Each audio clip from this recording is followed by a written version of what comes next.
Okay, we'd like to thank you for coming out today, and thank you for arranging cooler temperatures for us, Paul. I appreciate it. We're here at Blueberry Hill Farm, and Mr. Paul Baxter and his wife are hosting this event today, and we'd like to thank you very much for allowing us to come. And Paul, I wish you would take a few minutes to tell us a little bit about what you've got going on here. Okay. Well, first of all, whenever I go someplace, somebody brings me a plant like this. It says, "Why can't I grow blueberries?" And so I spend a lot of my time talking with people about how to resuscitate dead plants and grow blueberries. And as my wife likes to say, we think we live in the blessed blueberry belt here.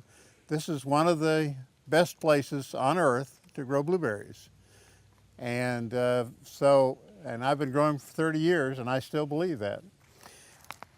I'd like to tell you a little bit about the history of this particular place. If you look around, you'll see that all the hill below us is blueberries, and it's not always been blueberries. We've tried a lot of different things, and we first started growing blueberries in 1979. We cleared a piece of land, didn't bulldoze the roots or anything like that. We just planted the plants in the natural forest cover after we had taken the trees out and the understory. And we planted 50 plants. And so progressively over the years, we cleared more land and planted more berries. And we've tried other things. We've tried Arctic kiwi. We've tried muscadine grapes, wine grapes, seedless grapes. But the thing that primarily led me away from the grapes was that I found myself using much more systemic fungicides than I wanted to. And so we've been raising blueberries here now for about 30 years. We've been open for U-pick operations since 1982. And we started with the varieties that were available to us, primarily Tiff Blue and Woodard and some of the older rabbit eye varieties. But we've moved on to other varieties. There's a lot more selection now for those of you that are interested in blueberries. There's a lot more varieties available. Now we're in the process of rejuvenating the blueberry planting, because you'll see if you look around that there's quite a few of the bushes are big, and they're not as productive as they would be if they were smaller. We recommend that you let blueberry bushes get no higher than your head, because you'll have the most productive size when they're at that height. You'll notice we have mulch around here. That's a pretty important thing to have in any kind of a blueberry operation. We have a couple of diseases that I'd like to mention, a couple of pests. We have mummyberry that we watch closely. We also have a blueberry maggot, and we watch that. We normally don't do anything for it unless we have a severe outbreak, because most of our customers really don't like to have they don't like to be picking where it's been sprayed. But blueberries, more than anything else, I guess, have been a real part of the thing that we feel for the land. It's given us a lot of pleasure over the years. People that come here to pick kind of think that this is their personal blueberry field, and we don't mind that at all. And we're now working on our third generation of blueberry pickers. And a lot of the people that we see at farm markets say, "Oh yes, I've been out there to pick blueberries." The thing I would say is that if you're interested in raising blueberries, think about it for the long term, because it's not something that you can easily get in and out of. And on the handout that I've given you, it gives our contact information. The UPIC operation is tnblueberries.com, and our operation here for our nursery is eatyyard.biz.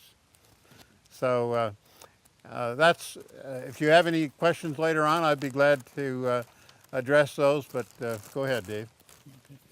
Well, thank you, Paul. I appreciate your comments. What I'd like to do is spend some time talking about blueberries and some of the things that Paul had mentioned, and then we'll spend a little bit of time out in the field and then come back and talk some more.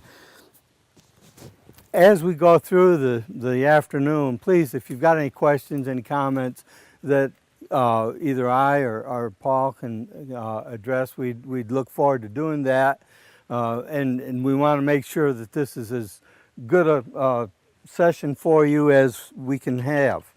I wanted to talk a little bit about the crop itself, and what I've done is looked at several of the common fruit crops that we grow, both small fruits and tree fruits in Tennessee, and tried to rank them from easier to grow in regards to pest control on up to the more difficult. And if you look at the first two, muscadines and blueberries, Paul mentioned both of those. And muscadines are a good crop for us if you're not in an area where winter injury is going to be a factor. Now, so that's the main limitation here. But blueberries are a crop that we can grow successfully if we do our homework right, and we have a relatively low level of pest pressures with the crop. So it is a good one. If you look on down, caneberries, this is a new name that we're giving now to blackberries and raspberries, because a lot of the new blackberry varieties that are coming out are thornless, and the old term brambles really didn't apply anymore. But as we go down, strawberries, bunch grapes are more difficult to grow, and down here is where you find the tree fruits. So we look at what is the easiest to grow, and then we'll go into a little bit more challenging crops. Now, if you look across the United States, as Paul said, this is an excellent area to grow blueberries, but the common types of blueberries you'll find in the United States are the low bush varieties. These are found primarily in the eastern provinces, up in Canada and northeastern part of the United States. The rabbit eye blueberries, which are quite common in the southeast, and then the high bush, which is the major cultivated species in North America that will be found all the way from on up the Canadian border on down to about North Georgia. Right now is about the southern end of that. Recently, southern high bush varieties have been developed to actually carry high bush further south. So blueberries, one type or another, are relatively well adapted to a large portion of the United States. What is Paul growing here? Paul has got both rabbit eye and high bush varieties, northern high bush primarily, but you do have some southern high bush here as well. Where does the name rabbit eye come from? Is that the way the blueberry looks? Yes, sir. The name rabbit eye comes from looking at the berry and just the shape of the berry itself. As you look straight down, it would be similar to a rabbit. Now the high bushes grow high and the low bushes are low. What height is the rabbit eye? Okay, the height of a rabbit eye, now that's a little bit of a deceiving question, because rabbit eyes get bigger than high bush. And if you allow them, a rabbit eye will get up 14, 16 feet or more in height. But as Paul said, you don't want them up there. The birds will love you for it, because that's where the best berries are, because that's where you get the most sun, but you can't get them. And so our goal is to, regardless of what type, and we don't grow the low bush here, okay? But out of the high bush and the rabbit eye, our goal is to grow something that is going to be somewhere in the neighborhood of about 5 feet maximum in height. And that way you can get the best berries. One thing I always talk about in fruit production is that sunlight is the key to good fruit production. It's all about capturing sunlight. And the way we plant the planting, the way we maintain it, we're trying to intercept the most sunlight on the plant because certain sunlight levels are essential for fruit bud formation in the plant. They're essential for color development. They're essential for sugar development. And if you look at a real thick plant where shading is a factor inside, you'll find that a large part of the interior of that plant canopy is non-productive. It's too shaded. As you move out, you'll get some fruiting, but the quality and the amount of fruit that you get will not be that great. And the further towards the outside of the canopy you get, the better fruit will be found, especially in the top portion because that's where you get high levels of sunlight. So we do try to adapt these plants to the size that we can handle, not let it grow to the size that it will without a regular pruning system. Now, Paul mentioned that blueberry production is kind of a long-term commitment, and it is that. I look at from the time you plant to the time you get the first crop, about a minimum of 3 years. And we're going to talk a little bit more in depth on that. Time to full production, again, will vary a little bit depending on your cultural program and weather conditions, but somewhere in the neighborhood of 8 years. You can see full production occurring somewhere around there.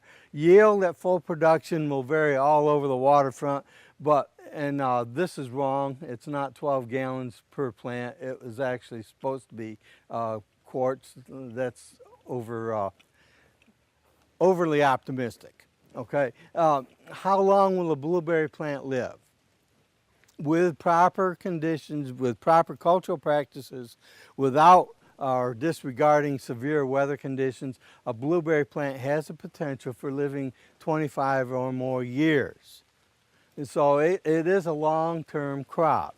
Harvest period, and Paul can tell you more specifically for this region than I can, but we look at high bush blueberries to come in somewhere around the first part of June, depending on variety.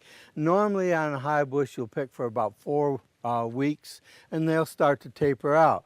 The rabbit eyes come in early July, so it's a possibility to have both the high bush and the rabbit eye, and have the tail end of rabbit eye production overlap the starting of the tail end of high bush overlap the start of rabbit eye, so that you've got a long harvest period, which may work out well for your market.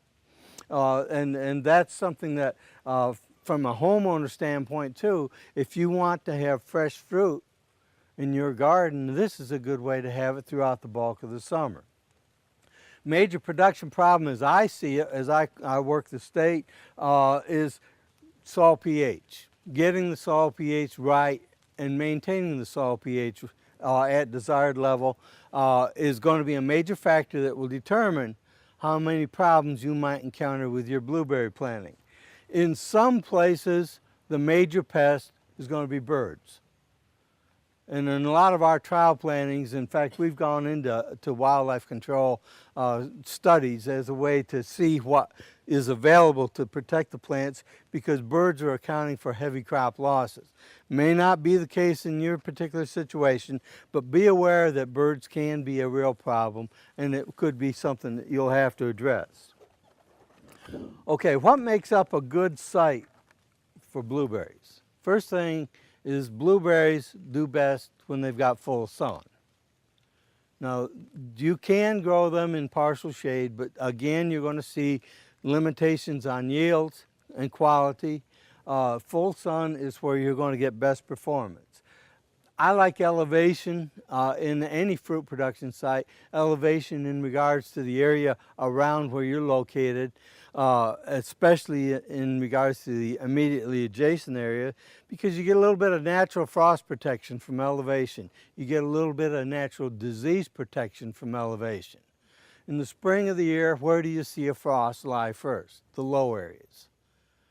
In a foggy morning, where is the fog? In the low areas. If we can go up onto an elevated site, in many cases we can get past the damage that a late spring frost can have, or the disease pressure might give us. Soils are important. Blueberries do best in an acidic soil. And as you look at the literature for blueberries for different parts of the country, you're going to see different numbers thrown out. But one thing that they'll all have in common is that they're going to be quite acidic. We say in Tennessee a pH of about 4.8 to 5.2 is where we'd like to be. Most of our soils in Tennessee are acidic in nature, but not this acidic. So one of the challenges we have when we establish a blueberry planting is to get the soil pH down to the range where it should be. And that's something you address before you plant. Blueberries need a lot of water, but they don't like wet feet. So the soils that we want have to be well drained, both internally and on the surface. Because a blueberry in waterlogged soils during the growing season is going to be stressed, and it'll injure or kill the plant if it's that way very long. Moderate fertility, and Paul might mention this as we walk through some of the plantings. In an earlier conversation I had with him, he said he's got to figure out how to keep them from growing so much, because they grow up out of reach in a relatively short period of time, even with a regular pruning regime. So moderate fertility is not going to answer all those questions, but it's certainly going to help as opposed to a highly fertile site. Plus, blueberries don't like high levels of fertilizer anyhow. And then available water supply. Irrigation is highly desirable for some blueberries. It's essential for others. And so these are the components, or at least some of the components, that I think make up a desirable site for blueberry planting. Now, this might be the most important chart that I'm going to show you. This shows the production timeline of blueberries. In my estimation, the most important year in a blueberry planting is the year before you plant. That's the year that you're going to be getting your site ready. You're going to get any brush, any trees that might shade the area out of the way. Paul mentioned they cleared area to plant in. You're going to get rid of noxious weeds. You're going to adjust the soil pH and maybe raise soil organic matter levels. If you've got wet places, those are addressed before you plant. This is where you determine the potential performance of the planting throughout its life.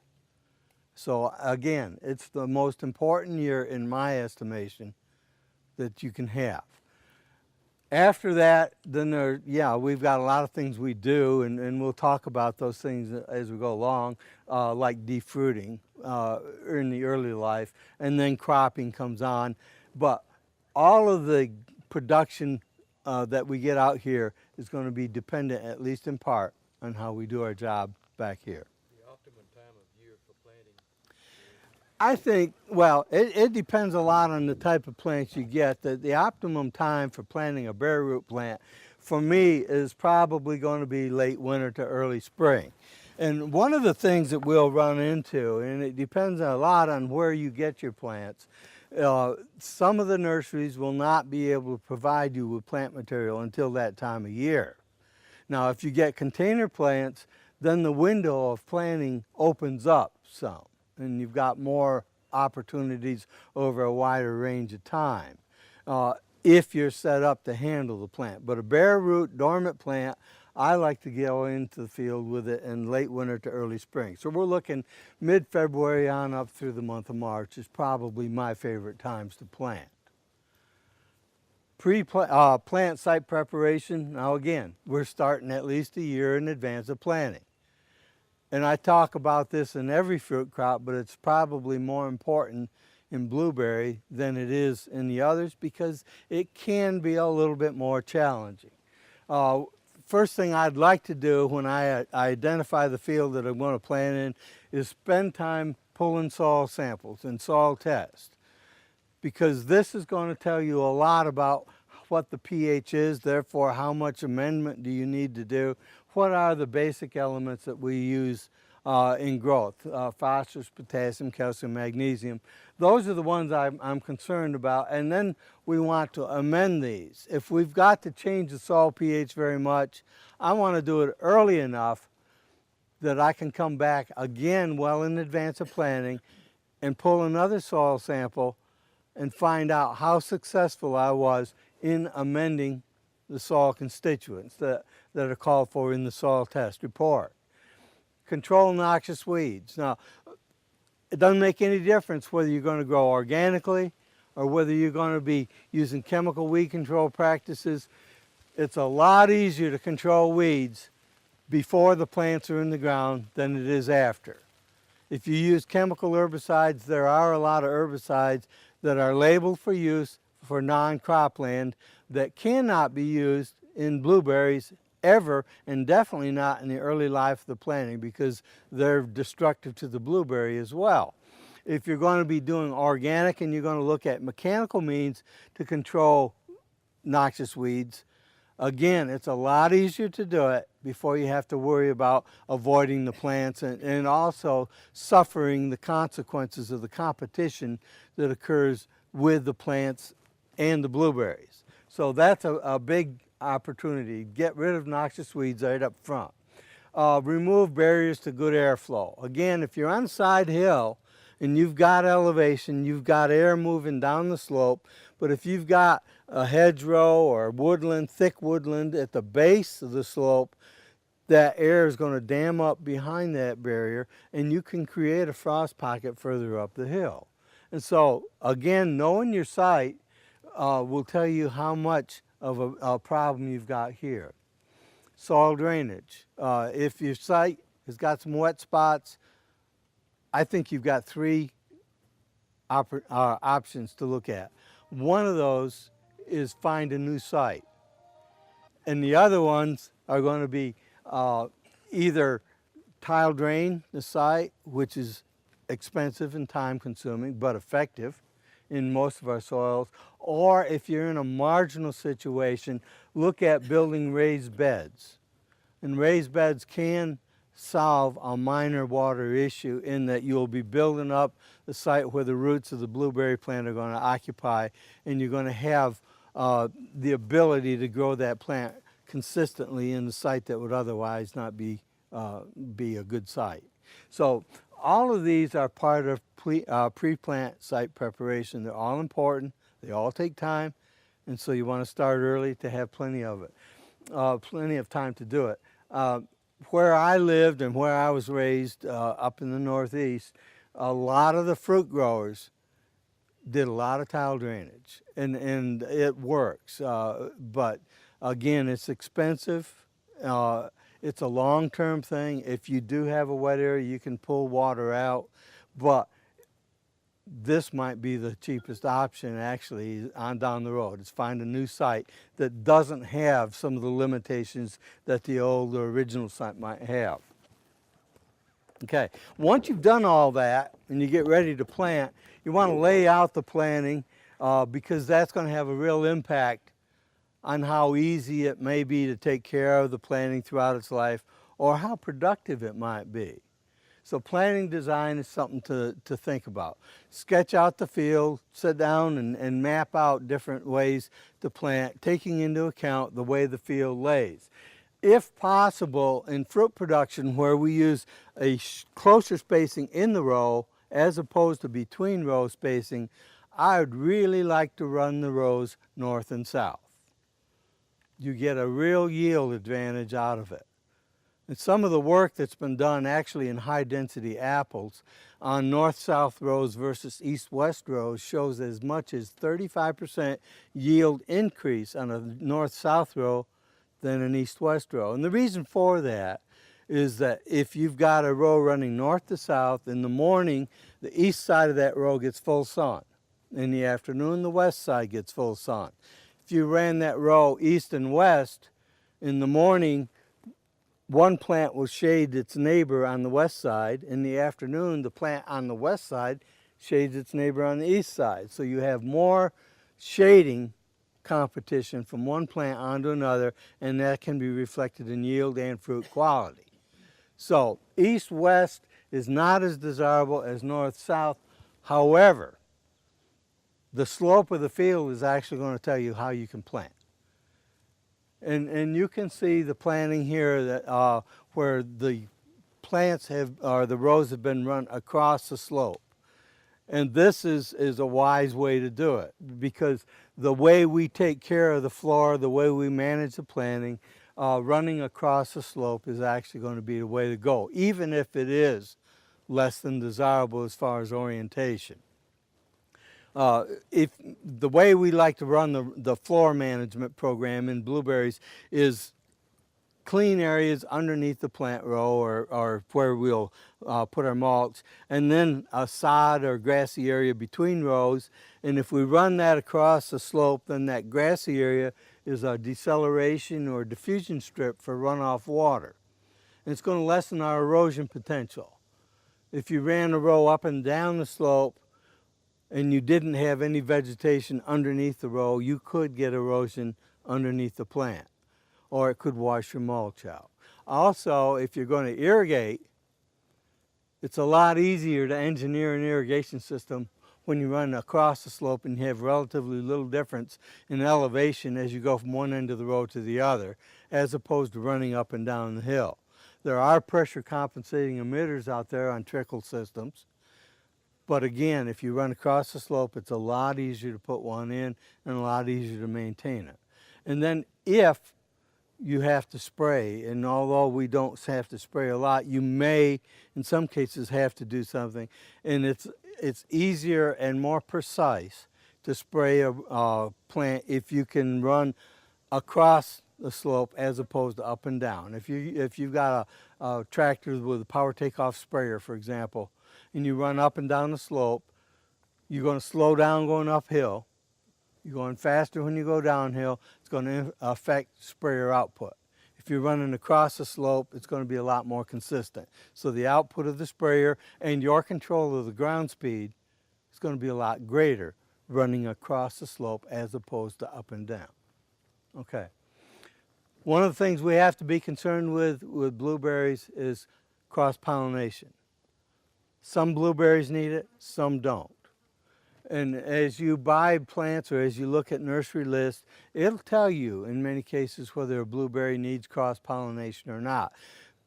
If I did not have that information, and if I were planting rabbit eye varieties, I would assume right off the bat that I had to have a minimum of 2 varieties, preferably 3 or more, so that I had good cross-pollination. Some blueberry varieties don't yield well without it. Several years ago, one of my colleagues from the University of Georgia did a study on Tiff Blue, which is one of the common rabbit eye varieties, on pollination. How good a crop would it set without cross-pollination from a second or third variety?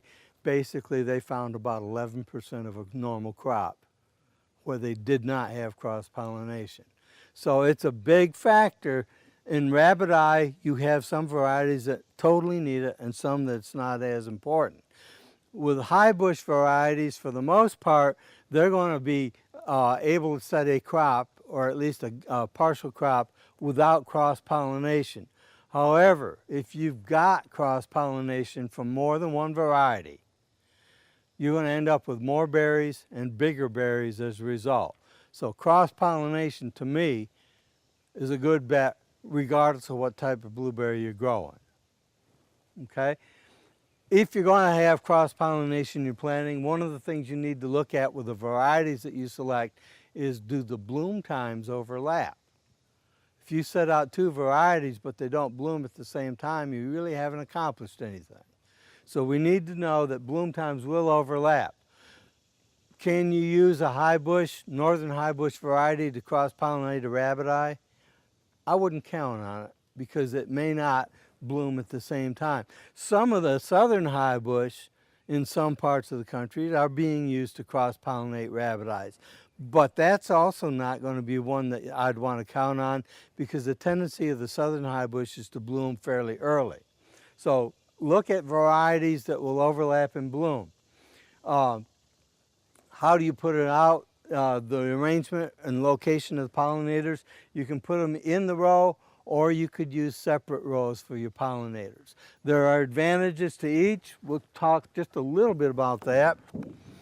And these 2 diagrams show the different scenarios that I just mentioned. If you look at a pollinator variety within the row, one of the things that we've done in some of our trials is put a pollinator about every fifth plant in the row. Now, T stands for Tiff Blue because it was our primary variety, and C is Centurion, which, as Paul will tell you, is not one you want to plant, right? Pretty plant. Pretty plant, small berries, late berries, blackberries, and blueberries aren't supposed to be black. So, but we did this because I had not seen Centurion before. I had not grown it, and I wanted the experience. But it did work as a pollinator, but we put it every fifth row, or every fifth plant in a row, and then the next row I staggered it. So I got pollination up and down the row and across. Now, one of the characteristics of planting closer in the row than between rows, like we see in blueberries and other fruit crops, is that a lot of our pollinating insects tend to move up and down the row as opposed to randomly across the planting. And again, a lot of this work was done on high density apples, and we definitely found a big difference in cross-pollination. It holds true with other crops as well.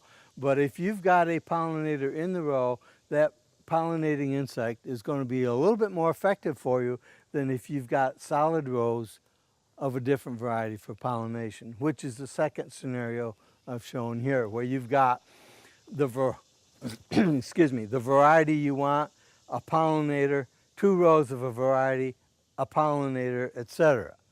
This is done a lot if you mechanically harvest blueberries, for example, and you've got different ripening times. Even though two varieties may bloom at the same time, they may not ripen at the same time. And so if you're going to harvest, especially mechanically, which is non-discriminatory, you don't want to have two different varieties in the same row because it's going to lower the quality of the crop that you're harvesting. Here you'd use separate rows for your pollinators. But again, it's not as efficient as this, but it may well be for your situation the way you want to go about it. If you've got any comments, feel free. Okay. I'm going to talk a little bit more about floor management. We've already covered some of this, but anyhow, since a lot of our plantings are in or on uneven land, we have to be concerned with maintaining the integrity of the soil within the planting, lessening erosion potential, and also being able to get out there under less than ideal conditions to do whatever we need to do with the planting. And so the common scheme used for floor management in blueberries is a permanent sod between the rows, which will serve as a way to lessen runoff and erosion and also give you support for equipment and for yourself, so that as you're pruning or taking care of the planting, you don't have to go out and play in the mud after rain. And also then we'll accompany that with mulching the blueberries down the row. And I'm a big proponent in mulching on blueberries. Not on a lot of other fruit crops, but on blueberries I am. And we'll get into that later. Mulching can suppress weeds. It also will stabilize moisture and temperatures in the root zone of the plant, giving you better plant performance. But this is the most common floor management scenario that you have in blueberries. What's the ideal sod between rows? I don't know. And I really wish we did know. And one of the things that we have in blueberries that's more unique than, say, apples or blackberry or peach is that we're dealing with a more acid soil. And a lot of our sods are not going to be tolerant of the low pH that we maintain within the planting. And so we'd like to find something that would do well in the areas between rows, would stay with us for years, but yet not be too aggressive. We don't want something that is going to take a lot of mowing, because especially now with fuel getting up, it costs money. It's hard to control. So we want a relatively slow-growing sod, but one that's easy to establish and that will stay with us. Any experience with any of the native grasses? I have none, no. And so we're we're kind of looking here for something that might work. Okay. Mentions mulching, and we're going to talk a little bit about mulching, and then we'll take a little bit of a break from this, and then walk out in the planting, look at a few things, take time for a water break, and then come back here and talk a little bit more. Some of the old research on blueberries shows that you can increase your yields by as much as 50% in mulching versus a non-mulch planting.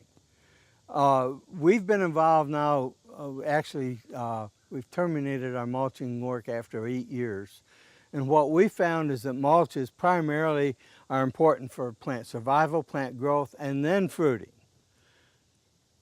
And to do that, we put out plantings with identical varieties, identical soil preparation.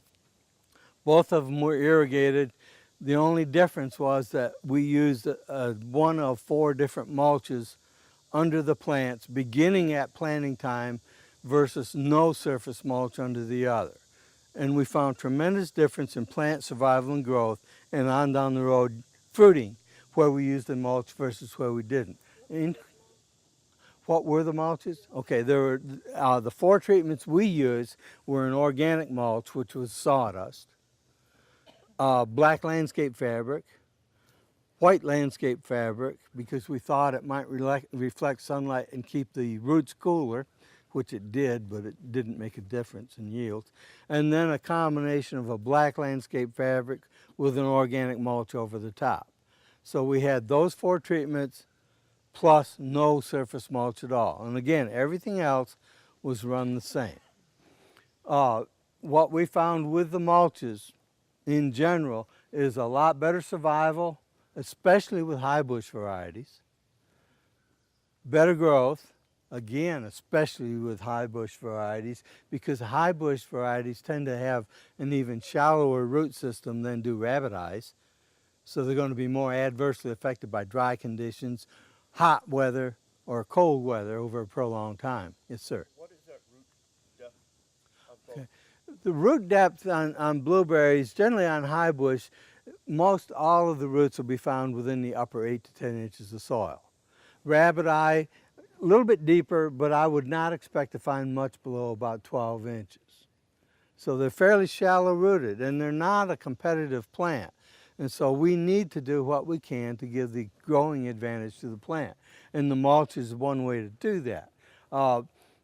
We found actually that the black landscape fabric or organic mulch over black were our best 2 treatments, but they were not much better than either white landscape fabric or the organic mulch by itself. To the point that I basically tell people, look at the cost and go with which is going to be the least expensive for you. If you've got ready access to good organic mulches, fine, that's great. If not, maybe a landscape fabric is going to be a way to go. But use some form of a mulch. And we put temperature and moisture sensors in the root zone of the plants in all of our plantings. And we did this in Crossville, Springfield, which is north of Nashville, and Spring Hill, which is south of Nashville. They were identical plantings, and what we found is that with a mulch, we maintain a more uniform soil moisture level in the root zone and a better temperature level and less temperature fluctuations where we used a mulch versus where we didn't. And it was reflected in plant survival and growth and fruiting. This is, of course, the bottom line. It's what it's all about. Is the compost material suitable for as a mulch? Yes, sir. You can use the compost material. You can use leaves. Pine straw works pretty good. Wood chips will work fairly well. If it's going to be a surface mulch, you don't have to be as concerned about having, say, older rotted sawdust or partially decomposed material as you would if you were going to incorporate it in the soil, because there it'll tie up nitrogen. But on top, it's not as much of an issue.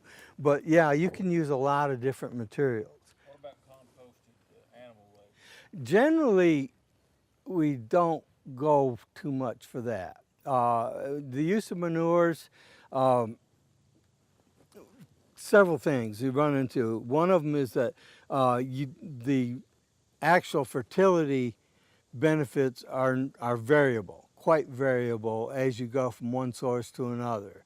Or even within, if you were using, say, chicken litter out of the same house, it'll vary quite a bit. So it's very difficult to be very precise in figuring fertility levels.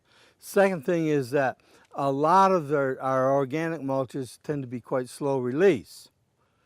The mulch that you put down this year will still be releasing nutrients, nitrogen next year. And under certain conditions, that may not be entirely desirable in that it may interfere with the plant's ability to kind of slow down and harden off in the fall and could set you up for a little bit more of an injury problem. Another thing that we worry about is you introduce a lot of weed seeds in mulches. Now composted, if it's composted properly, that's going to take care of a lot of those problems. But you don't want to introduce a lot of weeds. Weeds are too competitive for the blueberry. And then the final thing is some of our manures tend to be relatively high in salts, which will be a David, problem. one comment I have on the use of manures is that you don't want your plant going into the fall dormant season with a shot of nitrogen, because it's going to be hard on that plant during the winter if it goes into the fall season with too much nutrients, especially nitrogen. And so I would be worried about using, especially if you use an excessive amount of animal manures in like this time of the year. I think you're going to give the plant the wrong signal. It needs to be getting used to being a little bit starved for nutrients so that it goes into the fall and hardens off. Right. Yeah, some of the research that has been done over the years on the use of different manures to show that with chicken litter, about 10% of what you put down this year, nitrogen-wise, is going to be available next year. So you don't get all the benefit in the year of application. If you use cow manure, the figure is more like 50%, 40 to 50%. So the potential for having a plant stay a little too active too late in the growing season becomes increased with the use of manures. It can be a potential threat with organic fertilizer sources in general, but as we know enough about some of the others that we can make, I think, the necessary adjustments there. But that is something to be aware of, so it's an excellent question. This slide, or this poster, shows the effects of mulching on the size of the plant, the canopy volume, by treatment and by year. And hopefully you can see the colors, but the biggest canopy after the planting was about 3 years of age, and actually it maintained that for the next several years, was either the black landscape fabric plus an organic mulch, or the black landscape fabric by itself.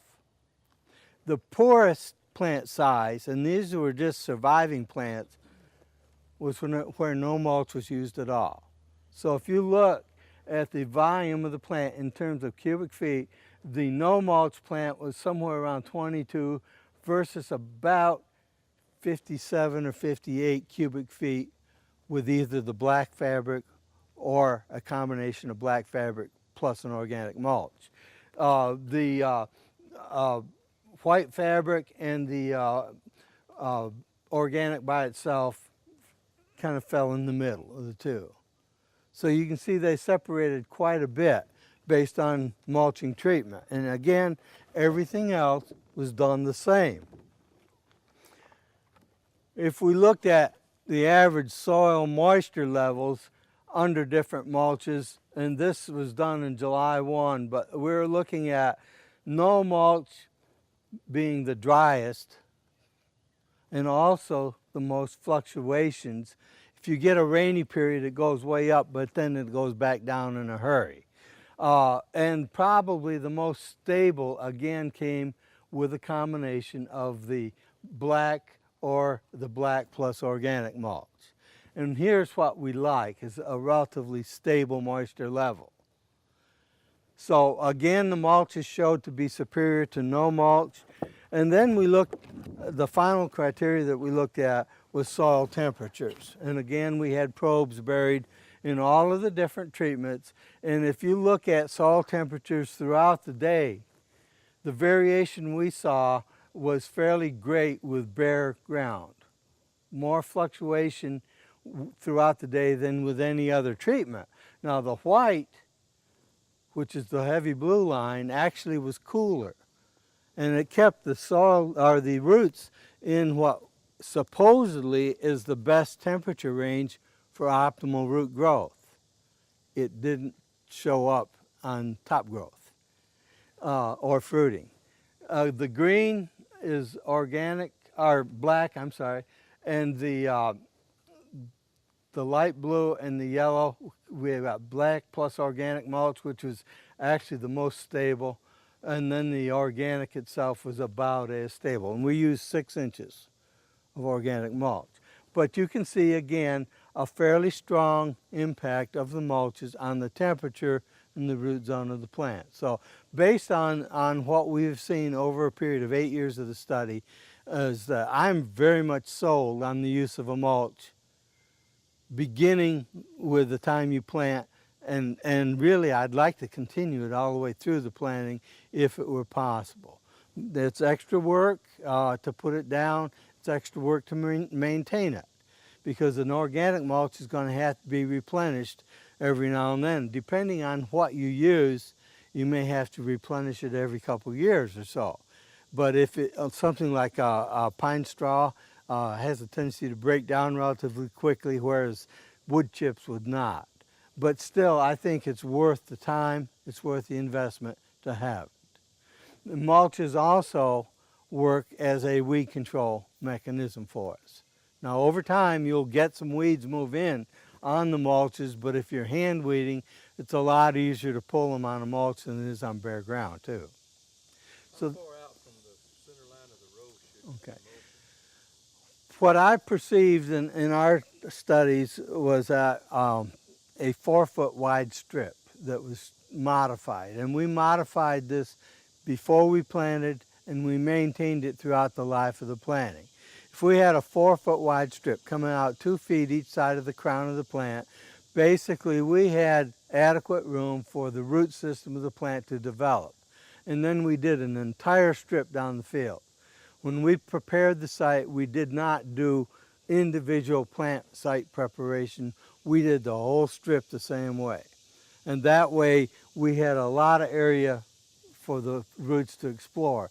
One of the problems I've seen in some plantings, and I emphasize some plantings that are in a soil that's a little bit on the tight side, if we use an organic mulch like peat moss is often used as a mulch amendment with the soil when you plant the plant. And you dig a hole, modify the soil, the plant grows off very well until the roots occupy that hole. And then you've got a pot-bound situation.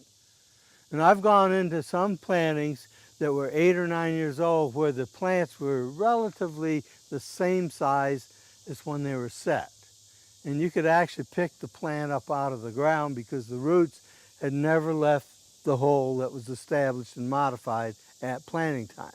Now that was a tighter soil, and actually the grower was lucky that the plants were still alive, that they didn't drown, because if you've got a tight soil that won't let water move on out and you modify the soil, it's going to hold water a long time. And so by doing an entire strip under the, and we used raised beds as well. With a raised bed, you can't overwater it too well because it's going to seep out along the sides. And with an entire strip, then we had plenty of room for the plant to grow and not become pot bound, basically. So, David, does it matter what time of year you apply the mulch? what time of year do you apply the mulch? No, not necessarily. I like to put it down actually before I go into the winter months to get the insulating effect that you could have from the mulch. But if you do it on a regular basis and maintain a fairly consistent mulch depth, then it's really not going to make any difference. But one of the dangers of using a mulch is that you will develop a shallower root system in the plant. And that the mulch, a lot of the roots will be found at the interface of the mulch and the soils. And I do know, not in blueberries, but in other plants that have been mulched over the years, where the mulch was removed, and that was the year the plant died, because you have shallow roots that are going to be adversely affected by high temperatures or cold temperatures. And so you lose that protective layer. But I like to maintain it throughout the year if possible, but whenever you can get to it, as long as you don't let it get in too bad a shape before you replenish it, you'll be all right. Can you mulch right against the bush itself, or should you keep the mulch away from the actual bush itself? As far as mulch placement, whether it's up against the bush or away, if you're using an organic mulch, you can go up against the bush fairly well. If you're using a landscape fabric, it depends a little bit on what your goal is on the planting. If you put down a landscape fabric ahead of time, and generally with it, we're putting it down and then planting through it. And if you make just a small incision in the fabric and plant through it, then you've created a barrier for suckers that would come up from the plant out away from the crown of the plant. And that can be an issue where you want to get yield and renewable canes on the plant. If you're doing it for mechanical harvest, you want to have everything concentrated, because the catching frames, when you shake the fruit off it, need to close tightly around the base of the plant. And the more sprouts you have growing out away from it, the more fruit you lose. So it depends a little bit on where your goals are. But the landscape fabric can be an issue. And Paul and I were talking about this the other day, and he said that he favored, if you were using a landscape fabric, would be, instead of using a 4-foot wide strip, perhaps use a 1.5 foot or somewhere less than 2 feet, so that you actually had a strip between the landscape fabric that you put down on each side that would allow room for the suckers to come back up. And so there is a concern about regrowth and placement of the mulch. Have you ever had problems with rodents with the landscape fabric? Yes, sir. Voles can be an issue. And that's been one of the primary objections I've got to mulch study, or to mulching plants in general. In a lot of places, one of the bigger pests that we have are voles or field mice.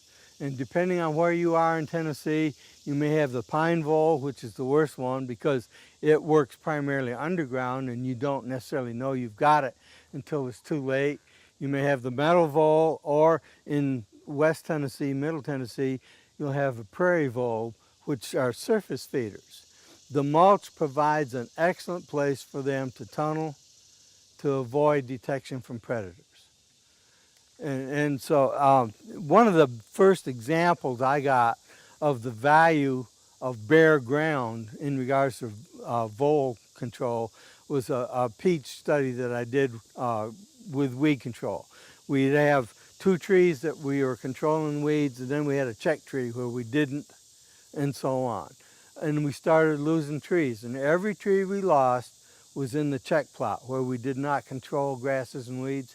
And I dug up all those trees, and every one that died because of vole pressure. We never lost anything where we didn't have grass and weeds close to the tree. So that is a problem. But the advantages of mulching outweigh the threat. There are other things we can do for vole control that would at least lessen the severity of that problem.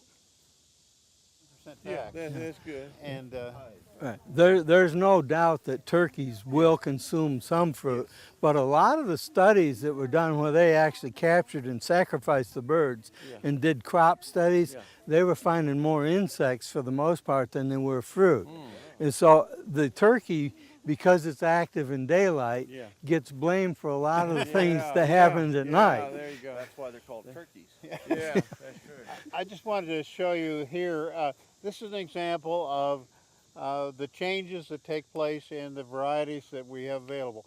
Nobody plants Woodard anymore, okay? There's a Tifblue, a Woodard, and a Tifblue. So I planted that Woodard to pollinate the Tifblue. First of all, and nobody plants Woodard anymore, so I would definitely agree with that. It's a difficult plant to manage. It's okay when it's young, but when it gets old, it's not a good variety. Are you talking about me again? What's that? I said, are you talking about me again? Woodard is not that high a yielder Yeah. compared to other varieties.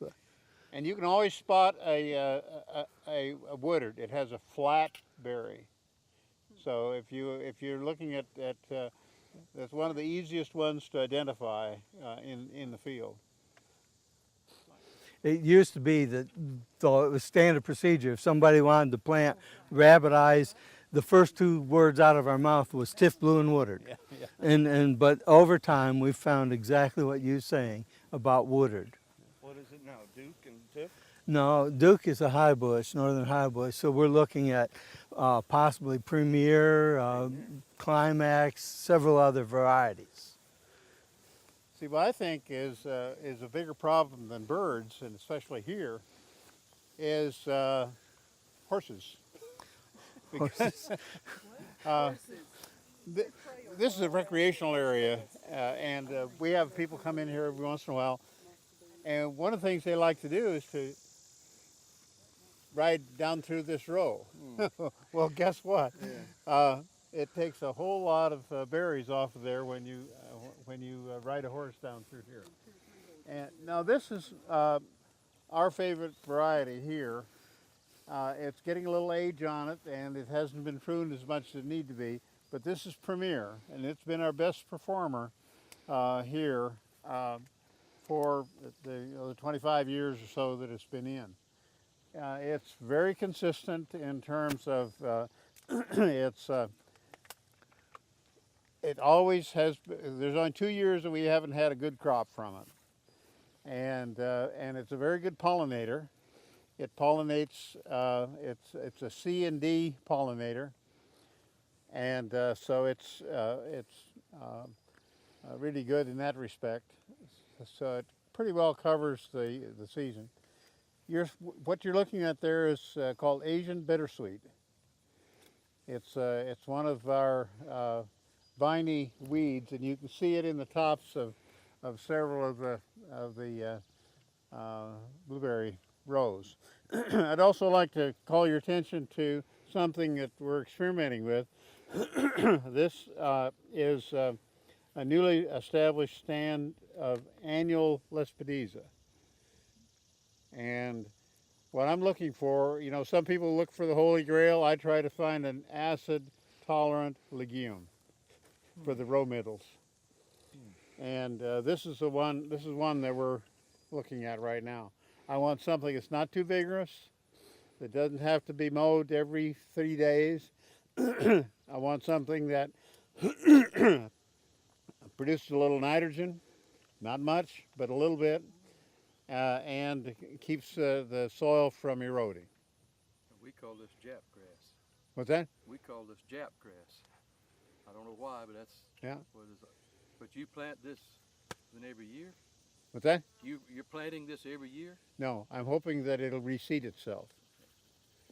Now, that may be wishful thinking, but we're clover-looking stuff, isn't it? yeah. When the picking is over, we will probably not mow this. We're kind of against mowing anyway, And but we mow it because people don't like to be up to their knees in foliage when they're picking The name blueberries. of it again was? Pardon me? The name of that again? Annual Lespedeza. Is that in that blue handout? Didn't you spell that out? Yes. If, And I'd like to make a parenthetical comment on that also, and that is that you need to have an inoculum that is exactly suited for a particular legume that you're using.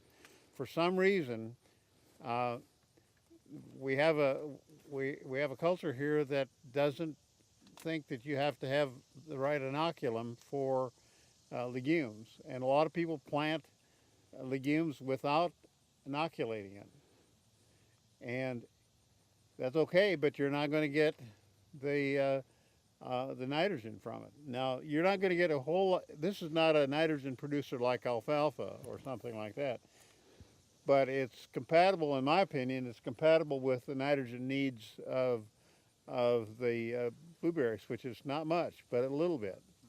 you might have to educate your co-op people Yeah, to that need for the inoculum. yeah, yeah. Why don't you like mowing? Just time Well, consuming, or Lots of reasons. There's a lot of reasons, but among them is it's a big user of fossil fuel. It's noisy. It's time that I'd rather spend doing other things. We just put out a philosophy on our, if you go to our website, we've just put a philosophy piece on there. It may not be up there yet, but it's all about the human costs, the financial costs, and the environmental cost of mowing. Our whole nursery is about edible landscaping, and it's about eating your yard instead of mowing.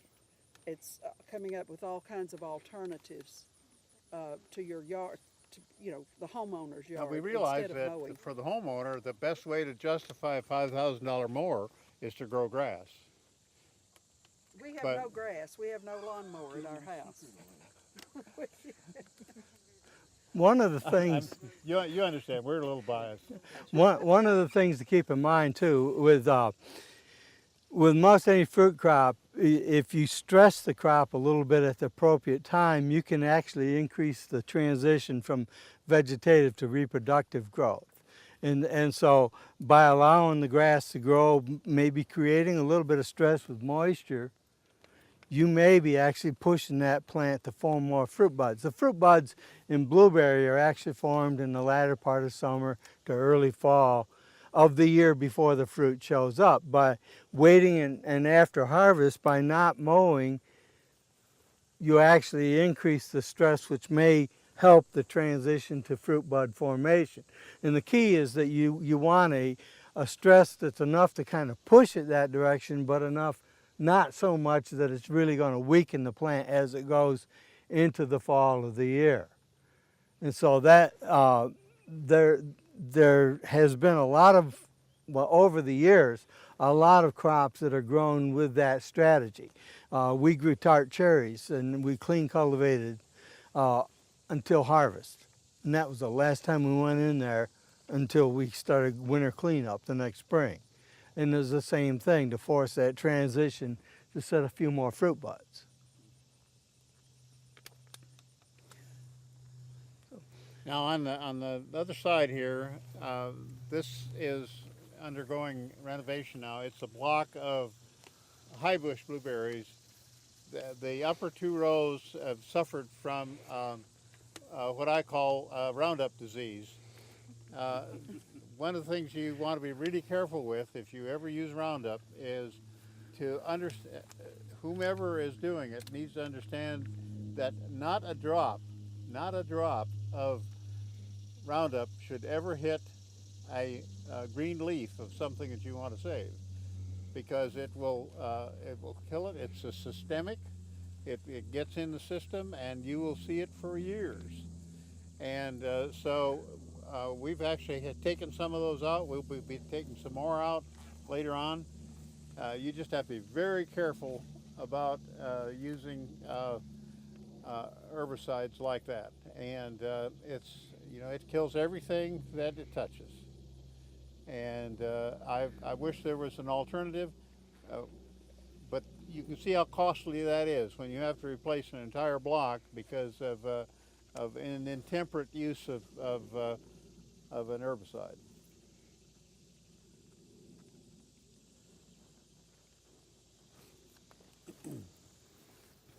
By the way, you're welcome to sample as we go along.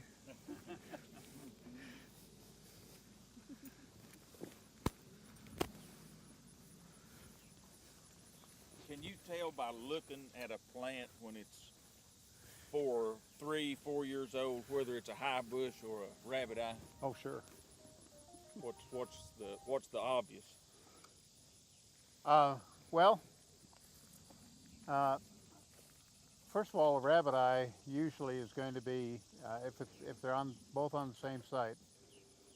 A rabbit eye is going to usually be more vigorous. I've noticed. I'm just using what I see here as evidence, but and it's going to be about as tall as it's going to get. Now, a rabbit eye, once it's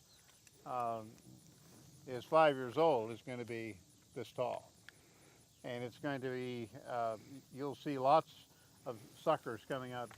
If you take a look at the base of this plant, you don't see very many suckers coming. In general, the high bush don't seem to sucker as vigorously here as the rabbit eye. Now that may not be the case, but if you take a look at the base of those over there, there's just there's 12 to 15 suckers coming out of all ages. Now this is a row that we entirely removed, and this next year we're going to be replacing the berries in this row. Now this is, I believe these next 2 rows here are an old variety also called Delight.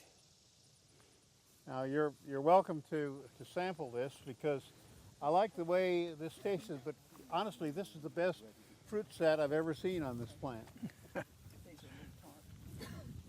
These are still a little tart. Some of them, no, some of them are right. Some people think it tastes like a mango.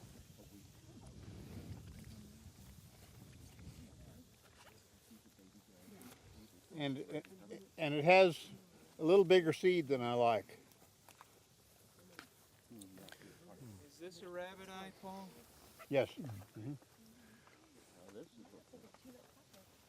And you see a typical problem we have here. The growth that we've had this last year, it's been almost 2 feet on there. And I would prefer if we just got a foot of growth every year.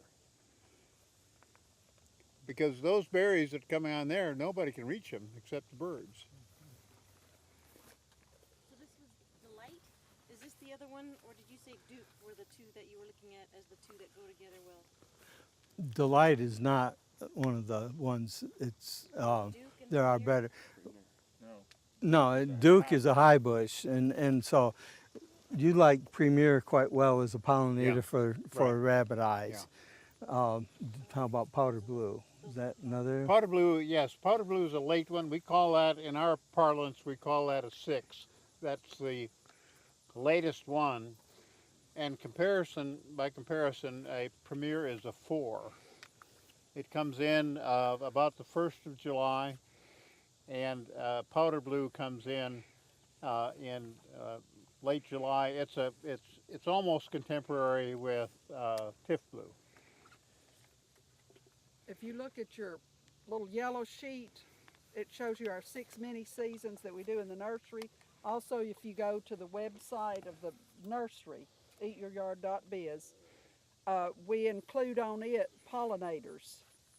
There's a chart on that has the pollinators that go to match with which ones match.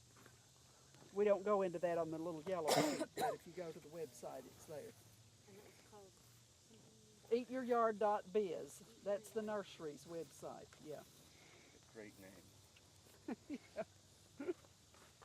That's our philosophy too. What is your row-to-row spacing? Started out with the idea that it would be 12-foot spacing for the rabbit eye, but one of the things we found when you're operating on a slope, it's a little hard, and so literally you'll find as we go down, you'll find the canopies meet in the center, and so you have a tunnel. Well, that's not really. It's good for weed suppression, but the plant on the inside is not getting any light, and so you shouldn't let that. You shouldn't have that plant get 6 feet wide. You should do like David said and make it about 4 feet. That canopy about 4 feet wide. So you would make the 12-foot wider, or Well, I would keep that the canopy narrower okay. and not get them. See what I think is that you ought to have that slit in the mulch, if you're using plastic mulch, so that every plant sucker comes up in a zone that's no wider than a foot. And you'll notice that some of these, if you take a look at the cross section of the row, that there's some of them that have plants out this far. Occasionally, you'll find a sucker come out in the middle of the row. I mean, and if you just leave it go, the whole thing will be blueberries. So you've got to, it's like raising children. You have to keep things under control.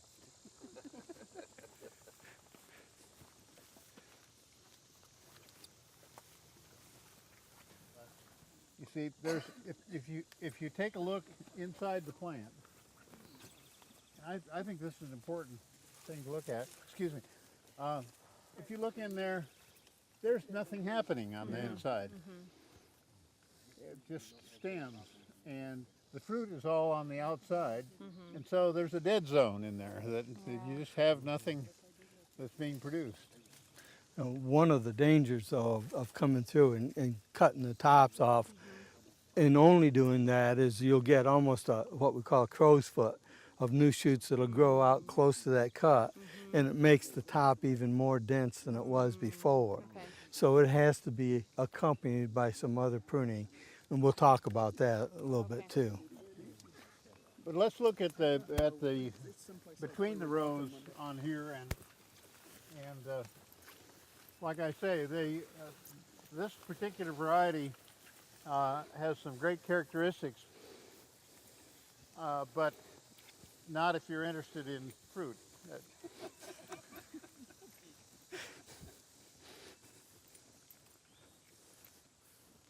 We have no weed control problems in the row middles here. Just take a look at that tunnel. It's like clay.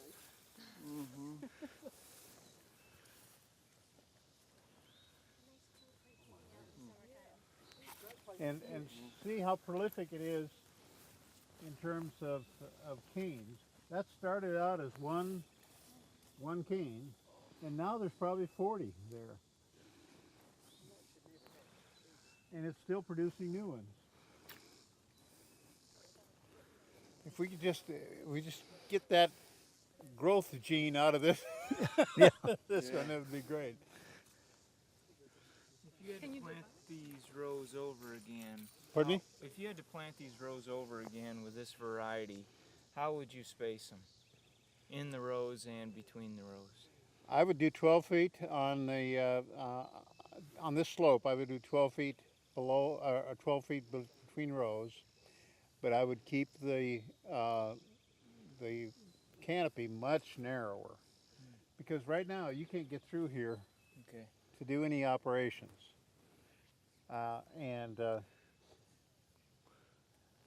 A high percentage of your yield will be lost because it's just not accessible. You can't get it. There's some nice berries up there. I can't reach them. I'll get them for you. What would you do within the row? 6 feet? Within the row, you mean how wide should the canopy be? No, No, I mean distant when between you're plants. planting, like he said, the rows are 12 feet apart. How far apart would you put the plants in the row? Oh, just in general, I like 5 feet. 5 feet. But you know, you're in a lot of plants, you're going to get them. They're going to grow between the rows. These have stayed pretty much as clumps as we planted them, but a lot of blueberries they'll fill up in between there. How old are these bushes right here? These would be 25 years old. So is this your drip line? Is this irrigation? Yes. Mm-hmm. And how often do you water? Well, this is not operational now, and we'll be replacing it when we replace These Centurion are going to come out this fall or during the winter. If anybody would like to get materials to transplant, we'd be glad to help you out. Just all's required is a day of work to help us dig this out. But there's a huge amount of wood in the ground here. Yeah. Huge amount of wood. Are you dividing it, or are you taking whole plants out? Are you going to divide? Pardon me? Are you dividing it, or are you just going to take it all out? No, we're taking them out and chipping them or something. Hate the idea of burning them, but it's taking up space. So were you asking about pruning a question, or how he's getting rid of What it? he was, what you guys were going to do to get rid of them? Oh, If to you get were rid of 'em, dividing okay. it, or Yeah. just taking it all out? But sounds like you're taking This it all one, out. yeah. Well, you've probably seen these little machines that they have. They call them a track hoe. They're a little backhoe, and they're probably the most effective thing that I've found for picking out these plants. The areas you saw were cleared. That's what was used to clear out the plants, because there's a lot of roots in there. You know, this plant has done very well, and it likes it here. And I wish we liked it as well as it has liked the place it's living. Why don't you like it? What's that? Why don't you like it? It gets too big. Just because it gets too big, the fruit's good though? Well, the fruit, the fruit is black. First of that's the all, one. Okay. it's quite seedy.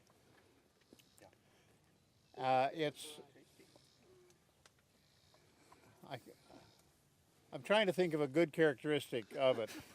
It's like I said before. It's a pretty plant. If you want a screen from a junkyard Yeah. next to you. How about or a something, 32-year-old son living at home, That would be Yeah. a good screen. taking up space? Yeah. Well, I'd suggest the same treatment. Get a backhoe in. Get a backhoe. One thing I have done and been successful at, if you had a planting like this and you didn't want to get rid of it, but you wanted to renovate it, and if you're willing to get a little bit crazy, we've gone in on some of these plantings every other row with a chainsaw and about 6 inches off the ground, just cut it up. And then let this grow back, and it'll be back and fruiting fairly quickly. And when it starts to get back and getting significant amount of fruit, chainsaw that row. Yeah. But then, as Paul has already pointed out, then you need to work at actively confining the canopy, again, both in height and width, so that you don't run back into the same problem, because they'll grow like weeds, because you do have that big root system. Well, won't they sucker like mad after they chainsawed? Oh yeah, and that's why they'll sucker profusely when you do that, but you'll need to get back in and be taking out a bunch of what comes back on the plant. Yes, sir. At this size and age, do they still need watering? Over time, a lot of the care they take will depend on what they've had up to now. If you'd been running a fairly consistently heavy mulch and irrigation on these, I think it needs to continue to have it. If it has been gone without application of mulching or consistent watering, no. Does Brian water this anymore? This one hasn't been watered for the last 2 years, because last year was very wet, and this year we haven't. It's not operational. But I have several feet of this kind of pipe that is going to set to be recycled. So if you have any bright ideas about recycling One idea is to make a small hoop house out of it. But these are this is the old style of emitters where you had to shove a capillary tube into the receiving pipe, and the length of the capillary tube had to be adjusted so that you got the right flow out of it.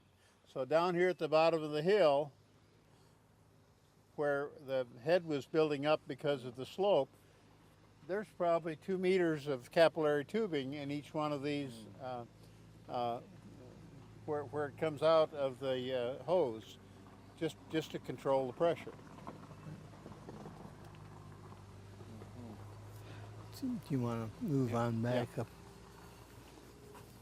Now, one of the things that you might consider when you're thinking about your site is that sometimes on the lower slopes you have issues with seeps. And you'll notice that there's no high bush right here. That's because they just could not stand the wet feet. And so think about that when you're developing land on the lower slope, because you may have a seep.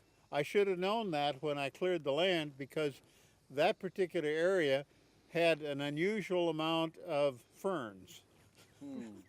That should have told me something. There's some nice pumpkins here last year. Big old floor. You use a little emitters now? Okay.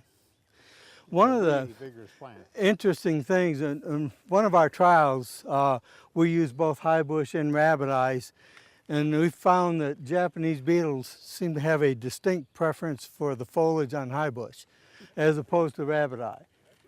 And and you can see a big difference. If you look at the leaf of a high bush, it tends to be a darker green, more glossy, as opposed to a narrower leaf on many of the rabbit eyes that tend to have a bluish tinge and maybe even like a little powder cast on the leaves. And also, I'd make another observation about Japanese beetle, is that they're just like anything else. They go for the easy calories. When you have a plant that has maybe over-fertilized with nitrogen and the cell walls are thin, they're going to prefer that to something that's really tough. And so that's another reason to not over-fertilize. We're reorganizing the nursery, and we had hoped to do it by today, but we didn't get it done. But it'll be organized according to the 6 mini seasons. So they'll be in numerical order, starting, well, we're having other edibles here, and then we're going to have kind of an ornamentals area. They still have blueberries, but they're more of a landscaping ornamental plant, usually a smaller plant. Then starting 1s and the 2s there, 3s, 4s, 5, and 6s.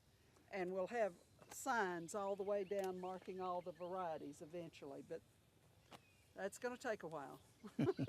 But one of the things I wanted to point out, I'm a proponent of planting 3-year plants. First of all, just from the cash flow standpoint, a 3-year-old plant like these are 3-year-old plants. In the pots? In the pots there. And those plants will probably bear a quart of berries next year. If you forego that and wait until the next year, that plant is going to put that energy into growth, and so you should get perhaps 3 quarts the following year. Well, at the farm market price of blueberries right now is $6 a pint. And you figure it out. To me, it makes sense to put a large plant in the ground and get a quicker return than it is to put a small plant in the ground, have it, sometimes when you put a small plant in the ground, you can't see it. And so somebody that's helping you take care of it might actually mow it down. And like I said, I'm a proponent of putting plants, big plants in the ground and getting the money back out of them in a hurry. Do the bigger plants not tend to be root bound or pot bound? Well, but I have a technique that I can take care of a pot bound plant. When I take it out of the pot and I scarify that surface to get those roots going again. If you take it out of the pot and just put it right in the ground without disturbing it, that plant is going to stay root bound. It's like David mentioned earlier. You know, you put that into a hole that's greased on the side by the clay. It's good. It's like it's in a pot. You want that root to get stimulated to start growing. And that's an advantage of doing it in the fall, because you actually had some root elongation in the fall while the plant is dormant. Usually the soils are not as apt to be slicked up when you dig the hole. Yeah. So there's a lot to managing the way that you transfer those plants and into the ground. And I've come to the conclusion that in a commercial operation, cash flow is an important thing. You've got to get that plant in the ground, and it's got to get ready for a jump start. If it sits there for 3 or 4 years and it's still this high, you should have invested in mutual funds.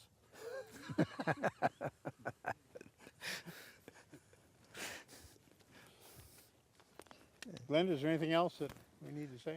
I didn't know if, are you going to be talking about taking blossoms off or anything? We're going to, yeah. You're going to be talking yeah. about that, okay. Can you talk about diseases also? Really not much, because, well, like Paul mentioned, he had some problems with mummyberry, which is your primary disease concern. And there aren't many. There are some, but some of the references that are listed on the site, the website, would give information on that. All right. How about leaf spot? What can we do about that? Well, it depends. Leaf spot may be caused by a disease, it may be a nutritional issue, and so determination of the exact cause is going to be part of what we're doing. So it could be a pH issue? Well, possibly. It'd be affiliated with But it can that. be fixed. It's not a permanent No, disease. no, it's not permanent. No, it can be fixed. So they're 1-year-old plants.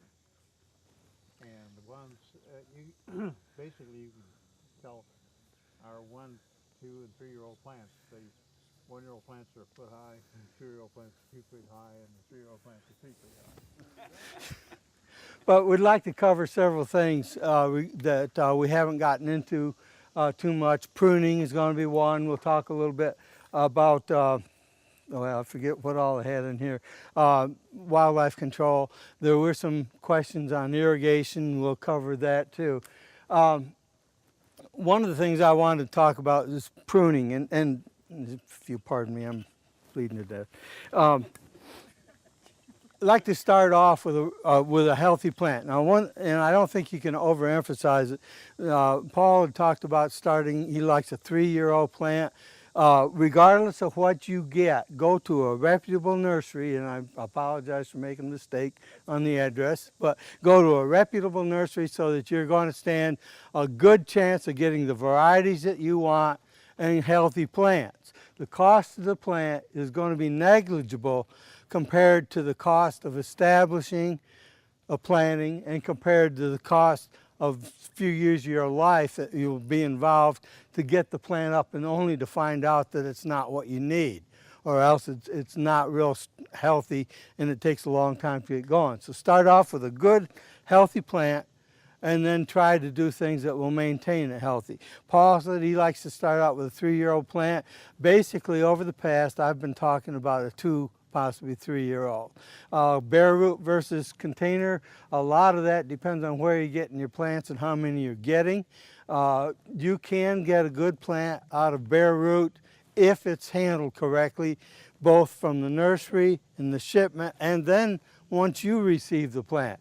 Container plants do have a little bit more leeway built into them as far as temperature modification, moisture modification, etc.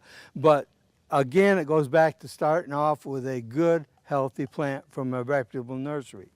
Once that plant goes out in the ground, the first time you prune it, I think, is the year you put it in the ground. And other universities are going to maybe even be a little bit harsher on that plant than I am. I don't like to fruit a plant the first couple years of its life. I like to devote the initial years into establishing a decent sized canopy so that once I get a plant up to decent size, I can get a good yield off of it. If you fruit too early or too heavily in the life of a plant, you can possibly run them out. We've done that on our high bush types. We let it set too big a crop on some varieties too early in the year and basically, or too early in its life, and basically shut the plant down. And they have grown very little over several years, and they're also now into an alternate bearing status, where we'll get a crop this year, none next year. And we try to avoid that because that's costing you money. One of the things you can do to get the plant off to a good start is to prune it when you plant it. Some of the neighboring states will say that you cut through or cut half off the top.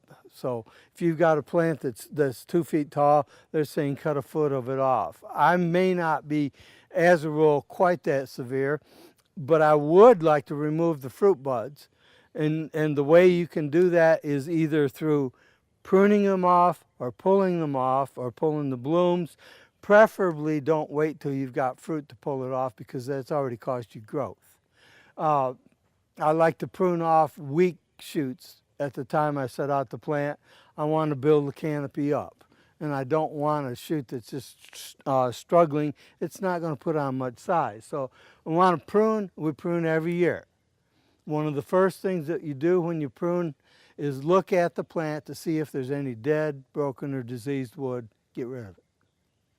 That's not a point of argument. And pruning is a great place to start an argument. But not too many people argue about taking out dead wood or broken wood. And why do we prune? That's one of the big things. I look at pruning as a pest control operation in that we are reducing the amount of carryover disease potential in the plant by identifying diseased tissue and in many cases getting rid of it.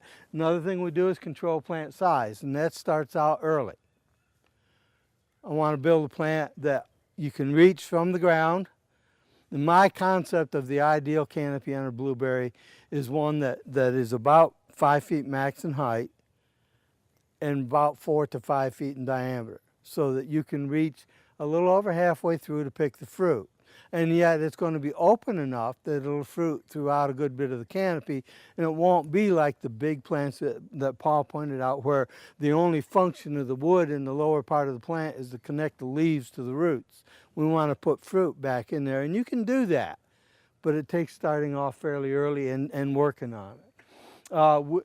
With blueberry, as the wood gets older, it loses its ability to produce as much as what it once had. So one of the things that we do in pruning is to identify the older, less productive wood, remove it. By doing that, we open the canopy up to sunlight penetration. We also encourage new shoots to grow, which will be where your best fruit will be for the next few years. And so we're continuing to recycle the top of the plant. And as I mentioned, when you prune and take out shoots, you increase sunlight penetration in the canopy, which is going to be beneficial for fruit bud formation, for fruit quality, and for access. Yes, sir? Is the older wood always larger in diameter? Not always. The older wood usually it'll be larger in diameter, but if it's shaded, if it's an interior, it could be a weak shoot that's relatively small and is really not contributing anything to the growth and development of the crop. So pruning is I think, a fairly important operation. When do you prune? You don't want to prune too early in the fall or prune heavily in the fall because you could actually interfere with the plant's ability to harden off. And kind of a rule of thumb that I use in fruit production is I don't do much dormant pruning until after the first of the year. And I tell people to prune as late as you can in the winter and still get it done. So that means that you got to decide what all you've got to do and allocate your time to get through so that you can prune about every year if possible. There is a possibility if you make a pruning cut, it appears that the area right at the cut surface is going to be a little bit less cold hardy than that would have been prior to being pruned. So if you prune early in the winter and we get some fairly radical temperature changes, you might increase your risk of cold injury a little bit.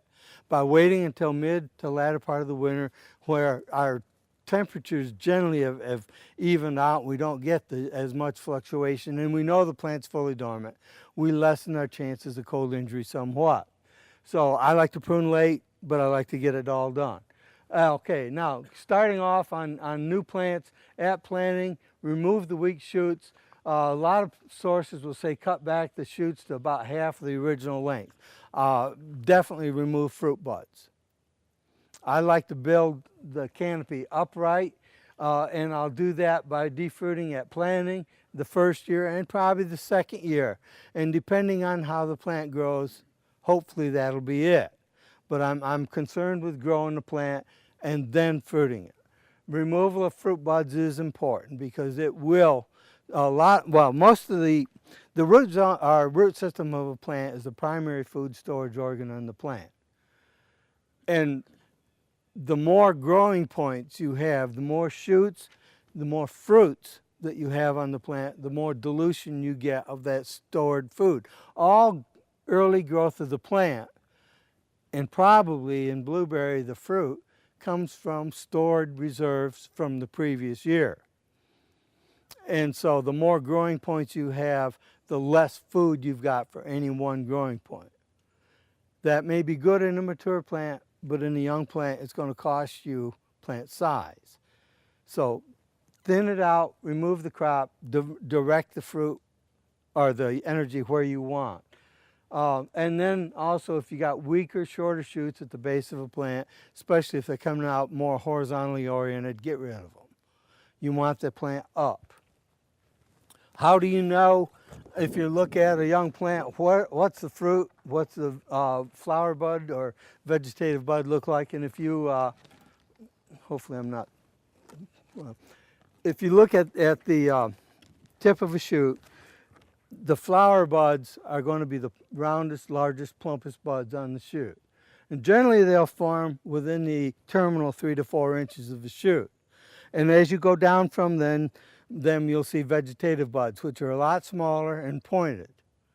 And so if you were to head that shoot here, you'd be taking the fruit buds off, and you can do that in a dormant, or you can strip the buds on that and then leave the vegetative buds. To me, that's a fairly important operation. And it depends on the situation that you're doing it. It can make you real unpopular too. I put out some plantings on experiment stations, and I went in and I cut all the fruit buds off. And when I think the farm crew had already started thinking about blueberry cobbler. And when they found out they'd have to think about it 2 years down the road, they weren't real happy with me for a while. But it's important. So defruiting, and then later on as you go, let the plant start to fruit. When you've got a mature bush, how do you go about pruning it?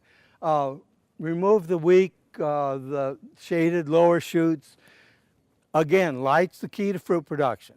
And if the bottom shoots are lower than the top of the canopy, it's not getting the sunlight, it's not going to have good fruit, it's not going to have as much fruit, so you get rid of those, you don't really need it. Prune the plants to a certain height and width. Again, I said 5 feet for height, about 4 feet or so in diameter, not a lot more than that. With high bush varieties, it's felt that once a cane gets to about the 6th year, it starts to lose its ability to support the crop that it could have when it was younger. And so if you go in and take out somewhere around 20% of the canes after that point, over a 5-year period, you completely renovate the crown of that blueberry. And by doing it in that order, you've always got the same percentage of 1 year, 2 year, 3 year, and so on age canes. So your potential yield should be relatively stable. Rabbit eyes are not quite that sensitive, but it's still recommended that at about the 6th year you start going in and taking out canes, but maybe only taking out 10–15% of the canes a year. Where you take the canes is important. If you could, it would be nice to pull what canes you're taking out throughout the canopy of the bush so that you overall increase light penetration into the canopy of the plant, as opposed to taking them all on one side. And then during the growing season, as you saw when we walked down through here, some of these plants are very vigorous. And you're going to get new shoots that grow on up quite high. If you can, when you go through the planting during the growing season, when you find that a shoot has gotten to the point that you want, no higher than that, cut it off, and that'll stop the upright growth of a shoot and will induce lateral branching, which will increase the potential fruiting area on the plant. So topping the canes during the growing season, and if you don't get it done then, topping them during the dormant season is a good way to restrict the height of the plant and hopefully will increase your yields as well. Now, let's swing over into nutrition just a little bit. How do you determine the nutritional status of a planting after you've got the plant in the ground? We've already talked a little bit about it beforehand, where in the before planting, you spend a year adjusting the soil, getting the pH right, getting the nutrients right. But then afterwards, we want to keep it right. And we do that through the use of soil testing. Tissue analysis is a valuable way to go about. And then observations of growth and fruiting and records, so that you know what your yields have been, and you can look back and see if you're increasing, plateaued out, or if yields are going down. If they're going down, why is that? Can you point back to a weather phenomenon in the spring, or is it perhaps that the plant is not in tune with what it ought to be nutritionally? So we put all of these things together and try to come up with a fertility program. Soil test once a year, twice a year? Soil testing once a year is going to be plenty, and maybe depending on what changes you see, you may not need to do it quite that often. But with blueberries, and it depends on your soils, you can see an appreciable change in some cases over a fairly short period of time in soil pH. We put out a planting on the Plant Science Farm on Alcoa Highway down on the tip of the ground right on the lake. The pH was 7 when we put it down, very high calcium levels. We lowered the pH to 5. Within a year, it was back to 7. We could not put it down and keep it down. So, you know, it's important if you've got that kind of situation, one, to recognize it and hopefully avoid it. But two, if you don't, if you happen to plant there, you're going to have to attend to it on a relatively frequent basis. So soil testing, if you take leaf samples, then I like to soil test every time I take leaf samples too. Tissue analysis, soil test will tell you what's in the ground, but it won't tell you what's in the plant. Tissue analysis will tell you what's in the plant. And so the two go together fairly well. And soil testing by itself is not highly correlated with the status of the plant as far as what's actually in the canopy of the plant. So we use these two together. And then your experience. And when you look at nitrogen, I'd say that Paul can walk down through here and tell you better or as good what the nitrogen status is than he could if he was taking tissue analysis. But some of the other elements are not quite that easy to assess. Can you talk a little bit more about tissue analysis, the cost of it, who does it, where Okay. is it done? Tissue analysis, first off, is it's critical that we take it at a certain time of the year.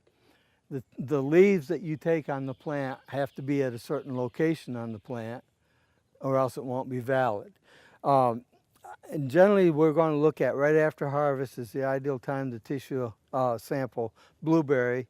We're going to be looking at some of the matured full-size leaves. Where we send them, well, within the last year, UT's diagnostic lab in Nashville has started doing tissue analysis. Prior to that, we either had to go to a university outside of Tennessee or go to a commercial laboratory. Those options are still there. As long as it's a good lab, it doesn't make any difference where the sample is if they can do the analysis and interpret the results. So you can work through your county offices if you're in Tennessee as far as getting in contact with the diagnostic labs in Nashville for this. And how do you use the tissue analysis results then with your soil test results? Well, first off, if I see when I look at the tissue analysis and I find out that well, for example, iron is low, that's going to be a key or a clue to me that we need to look at soil pH. Because a lot of times when soil pH gets above 5.3 to 5.5, iron deficiency becomes a real common problem in blueberry. And so one might signal the other.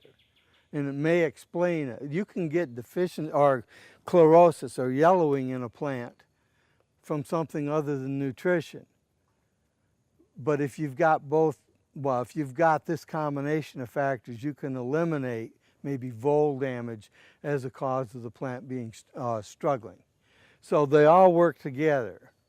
If you're looking at soil tests, and well, if you do these on a regular basis, and the way I like to do them is relatively frequently and then graph out the results so I can anticipate changes in the pH of the soil or in the nutrient levels of the plant before it actually becomes a problem. As far as nutritional requirements in a plant, usually by the time you see visible symptoms of a nutritional deficiency, toxicity, or imbalance, it's cost you money in reduced yields and reduced quality. If you have a tissue analysis on a regular basis and you graph it out, you can detect a trend.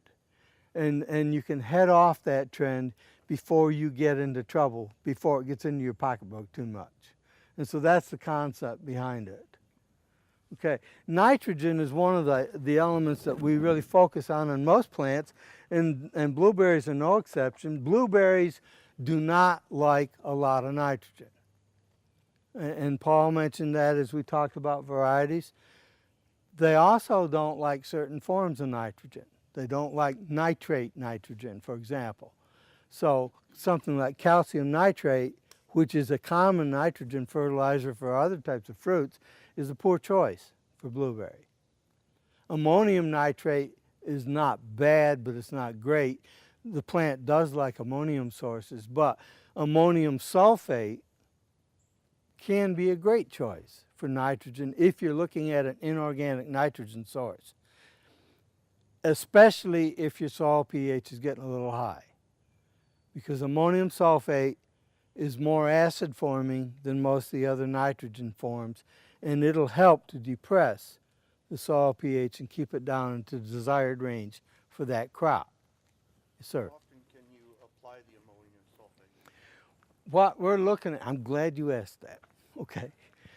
On a young plant, we look at, first off, I don't want to fertilize at the time I set the plant. I want to get established, and maybe a month or so later, we'll come back in and hit it with a light application. Depending on whether you're irrigating or not, how much rainfall you get, you may want to use several applications of very low rates of nitrogen.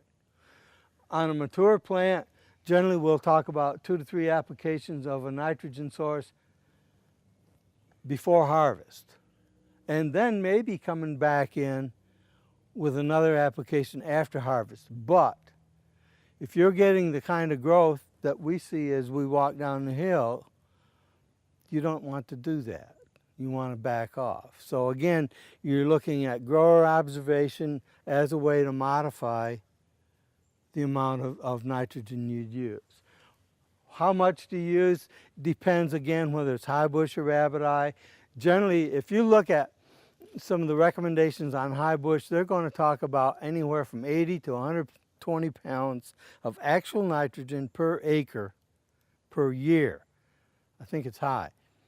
But that's not a real good way to look at it because what's your plant spacing? And when you put the fertilizer down, you don't fertilize an entire acre, you fertilize individual plants. So we like to break it down to individual plant recommendations. And so we're going to be looking at possibly a couple ounces of, say, ammonium sulfate, which will give you about a half of an ounce of actual nitrogen, but we'll do it at 2 or 3 applications throughout the year. So a small amount of nitrogen, but multiple applications to get the plant to do what we want. And then we're going to modify that based on plant performance. The application method through your drip system? Good question. Ideally, if your irrigation system is set up where you can fertigate, that is, if you can inject your fertilizer into the system and deliver it to the plant, first off, well, you can cut back on the amount of nitrogen you use. And some of the research has shown that you can get equivalent results on about 60% of the nitrogen as you would with ground application. One of the things, if you go out and put the nitrogen on the ground, you're waiting for rainfall to take it in. And ammonium nitrogen is going to be lost to volatilization into the atmosphere. So if you fertigate and you're putting it in through water, you know you're moving it into the root zone of the plant. So you can control when the plant gets it and how much it gets by doing that. So the preferred method would be to fertigate. If you're not set up for it, then surface application, yeah, is going to be the way you want to go. Okay. Irrigation, something we ought to talk a little bit about too. I like low volume irrigation, primarily trickle irrigation. So we're putting the water under the plant rather than over the top of the plant. We use less water. We don't wash the plant or the fruit, so our disease potential is going to be less. Also, we can avoid some problems. I was in a blueberry planting several years ago that was heavily mulched with sawdust and used overhead irrigation. Sawdust will crust, and it crusted to the point that you'd sink into the top of your shoes walking between rows, but if you went over by the plant and broke the sawdust, it was dusty. It wasn't getting to the plant. If you trickle irrigate, you can put down the water over a small amount over a long period of time. You're going to wet the ground better. You don't get the runoff. And so you actually get more benefit in addition to the fact that you're using a lot less water. You use a lot smaller pump if you have to use a pump at all. And so it saves in a lot of ways. One of the things that we're going to be seeing more of in the future is accounting for the way we use fertilizers. And I started to see that a little bit more forcefully this past spring when in California there was a proposal made that they were going to require a mandatory checking of groundwater in agricultural lands to look for nitrogen. And so if you're putting down a lot of nitrogen, if you're moving it through the soil profile because you're using too much water, it's going to show up in groundwater. Somewhere along the line, we're going to have to account for it. We can lessen that problem by using trickle irrigation and fertigation. So it's going to be more and more of an issue. I look at fertigation or irrigation in general as a desirable practice. Last year, no, it wouldn't have been that big a deal. If you didn't have it, we were wet enough most of the year in most places that we got by. But if you've got a dry year like we had in 2007, 2008, and like it's been recently, especially in the young planting, it could cost you a lot. And so I think it's a good practice. And if you look at the amount of money that you've got invested in establishing a planning, you don't want to do something that'll compromise your work. And the irrigation, I think, is worthwhile from that standpoint. One thing that is not an issue here in talking with Paul, but is in some places, is wildlife control. Used to be when we talked about site selection, we never talked about wildlife. Now we have enough problems with deer, birds, other types of wildlife that we're starting to assess our site in regards to wildlife damage potential right up front. And if you're in an area where you've got a lot of potential for deer damage, part of the budget that you build for establishing your operation should include some type of active deer control. Fencing, probably. If birds are going to be a real threat to you, netting is going to be the ultimate. There are other ways that are less expensive, but less expensive also means less effective. So we look at wildlife control because it can cost you a lot of money. We did some work over the last several years actually in Springfield and Spring Hill at our experiment stations where we netted both blue crop and blue plants, and then the plants of the same variety immediately adjacent to the netted areas we left uncovered. We harvested all plots and we recorded losses primarily to birds. In blue crop, which is one of the earlier varieties that we grew, we never harvested a crop where we didn't net the plants in Springfield and Spring Hill. We lost 100% to the birds. Tiff Blue, which is a good bit later in ripening, wasn't as severely affected. That's normal pattern on bird damage. As the season progresses, bird pressure generally backs off. Birds were too full or what? I think that they changed their diet and went to something else, but we still were losing somewhere around 60% of our yields. Now, we did the work similar work in Crossville as well as Springfield and Spring Hill. In Crossville, we had our highest losses because our blueberry planting was adjacent to woodlands. Good nesting and roosting sites for birds. Springfield was close. It was just a couple fields away, so the birds didn't have a lot of distance to fly, but they did have to move away. Spring Hill, the planting was set out away from everything, and that's where we had our least damage. So again, site selection is going to be a factor to look at. We look at the amount that could be destroyed. We're also going to look at increased disease and insect pressure as a result of bird feeding. Now, if a bird moves in and eats the whole blueberry, that's not as bad as a bird moving in and taking a peck out of it and then moving on. Because then you've got diseases that could move in. You've also got other problems. Bees, Japanese beetles, June bugs, so on, can start to move in and become a problem. So they can cause more damage than just what they eat. They can destroy a lot of other stuff.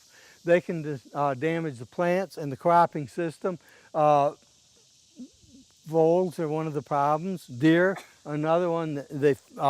Deer feed on very succulent shoots. They'll nip the growing tips out and stunt the plants.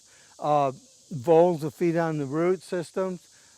Deer later on may rub on the plants and cause damage. If you're using landscape fabric or plastic as a mulch and you get deer moving through there, they're going to puncture it. And your weed control is going to be less as a result. One thing we've become more and more concerned about is this last one, food safety. Deer have been identified as a prime concern for E. coli 015787. In some of the earliest documentation of that damage, deer were implicated. Ruminant animals, cows are too. But now we're also looking at other types of wildlife. So food safety issues are becoming greater. We're needing to look at those problems, anticipate them, and maybe we can react to them in a way that's not going to be really detrimental to the pocketbook. Wildlife damage protection or prevention. What does that involve? One of them is habitat modification. Now, if you were in an area where you expected a lot of deer pressure, you could modify, all as much as I'd hate to see it happen here, by taking down some trees. I wouldn't do that. But that is one of the things you can do. You could reduce roosting or nesting sites. If there were unmowed fields around, you could get rid of those if you had control over it and lessen the problem. There are scare devices, both visual and auditory. They may work, although I've got some excellent pictures of birds roosting on or sitting on top of them. They don't seem to be too much bothered by it. There are repellents, both taste and smell repellents. If you don't have very high pressure, these might work. But if you've got high pressure, if there's not a lot of other crops around that are coming in at that time, and you've got a high population of birds or other wildlife, you're going to have problems. Removal, we're looking at removal as, well, we do that. I know a grower that had problems with raccoons and grapes. He actually trapped them and removed them. And so it lessened the problem for a while. Shooting, now a lot of times we don't like to say that, but many of these other techniques of control are contingent upon the wildlife having some kind of perception of danger. And so a lot of times when they talk about scare devices, repellents, they're talking about shooting as a supplement to that, to give that element of danger. And then the final is exclusion. In the case of birds, it's netting. It's not fun to do. It's not cheap to do. But it is, in the last case scenario, it's the only way that'll work in a high pressure situation. And a lot of times we don't necessarily realize what damage is causing. We did this based on our trials, which I might point out right up front, may or may not have some semblance to the pressure that you might have. But based on what we saw in regards to actual losses and expanding those losses to an acre basis. With blue crop, I said we lost 100% in unnetted plants to birds. Well, if we were looking, and these were younger plants, at 5 pints per bush per yield at $1.99 a pint, which, as Paul pointed out, is a third of what they're selling for at the farmer's market, it amounted to about $10 loss per plant. Our spacing was 726 plants per acre. That was a little bit over $7,000 that year, if you expanded it. Now, there's some points for argument there, but that's the way it came out that year. With Tiff Blue, 60% of a crop loss, a little bit bigger plant, 10 pints per plant was our yield total. If we lost 60% or 6 pints out of that 10, it was costing us actually $8,600 per acre. We could net it for less than $1,000, and if we were careful with the net, we could use that same net for probably 5 or 6 years. And so we'd have the cost of putting it up, which is a pain, and taking it back down. But anyhow, the bottom line is it can be an issue, and it's something that, not to discourage you from going into it, but be aware that it can be a problem and it may have to be addressed. Fortunately, in some of our plantings, and it sounds like that's the case here, it's not enough of an issue to be that concerned. You know, growing enough for you and the wildlife is one way to look at it. But when they take it all, I don't look at it very good. So, are there some questions on things we haven't gone into, or some things that you would like to ask me or ask Paul? How about initial planning of 3-year-old plants? The methodology, the depth and Okay. treatment and soil mix, etc. All right. Now, one of the things I didn't mention was a little bit on site selection as far as the soils in the soil amendment. In that time previous to planting, where you're adjusting the soil pH and nutrients. Uh, It depends on your soils, but you'd want to use that opportunity to incorporate as much organic matter into the soil as possible. Possibly growing a green manure crop and turning it under.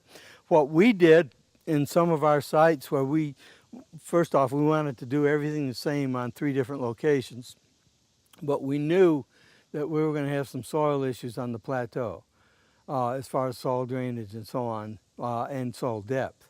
So we built raised beds for everything. We incorporated a tremendous amount of organic matter in the beds at the same time that we adjusted soil pH and our other nutrients. And we used a year in advance of planting to do that. And we built a bed that was about 9 inches tall and about 4 feet wide.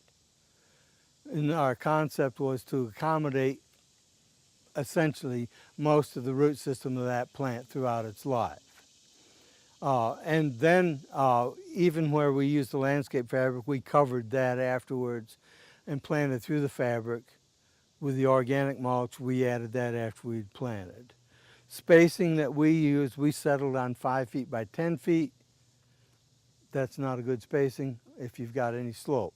It should be 12 feet between rows. You need to get through there to take care of the planting and move fruit in and out or whatever. But we decided to go on that. And we were looking at, we planted bare root plants, 2-year-old stock. If you planted container plants, depending on where they came from, you'd have had a little bit more involved in transportation, getting the plants to the farm. Planting with container plants can be, they'll do very well if you make sure that you don't maintain or have and maintain a pot-bound condition at the time you plant and prepare the site correctly. So did that cover what you? Well, some of the wholesalers who sell bare root recommend, like 18 inches deep, 18 inches wide. Oh, okay, all right. Fulgrim peat moss. Yeah, and a lot of times the old recommendation used to be dig a hole and use peat moss at a rate of 50% peat, 50% soil to amend the soil in that hole. And dig it wide enough that you could spread the root system out of the plant, plant it deep enough that the plant was about the same or maybe an inch or so deeper than what it was in the nursery. But if you've got a tight soil, you've got problems on the horizon. And so that's my personal feeling is in certain soils, I don't like preparing a planting hole. I like preparing a planting strip. Acceptable organic content was 6 to 8%. Normally we say you look for a minimum of 3%. The higher the better. And there's some work being done in Mississippi and Georgia now growing plants in 100% pine bark, no soil. And they're doing fairly well. We've not gotten into that, but yeah, the higher you can get the organic matter, the better, the more capable the plant will be as far as tolerating some other stresses. You mentioned an iron deficiency a minute ago. The soil pH is doing what when I see iron deficiency? It's getting too high.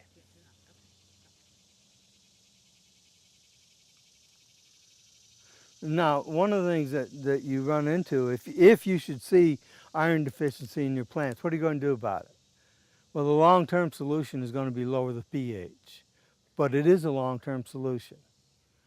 Short-term solution, especially if you've got just a few plants, is you can get a hold of some iron chelate, mix it with water, and spray the plant and green them up. But realize it's temporary. So again, the long-term solution is going to be adjust the pH, drop it down into the desired range. And that just doesn't happen overnight. Is iron deficiency, are the leaves yellow and You red? get interveinal chlorosis, yes sir. Yellowing between the veins on the leaf would be the way it'll start to look, yeah. Okay. Is there any specific irrigation system or company you recommend? I don't know the answer to that. You know, the ideal situation, I guess, is if you had a company that was price competitive close to you. That's the one I'd want to use because they're going to be more receptive to any problems you might have.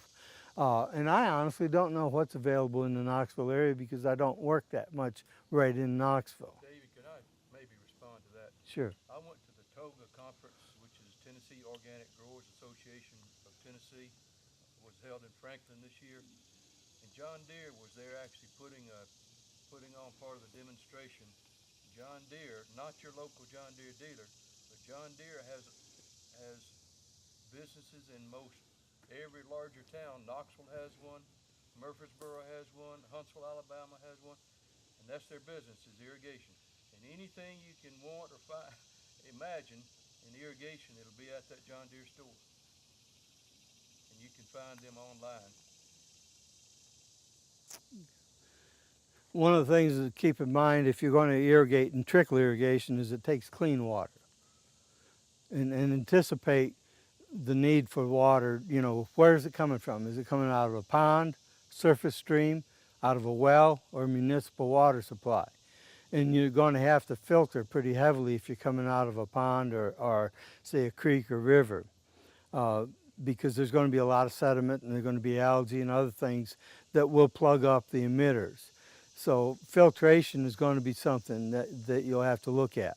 If you're coming out of a municipal water source, a lot of times you don't have to worry too much about pumping. You have to step the pressure down because the trickle system, depending on the type you get, will run 15, maybe 30 pounds pressure max.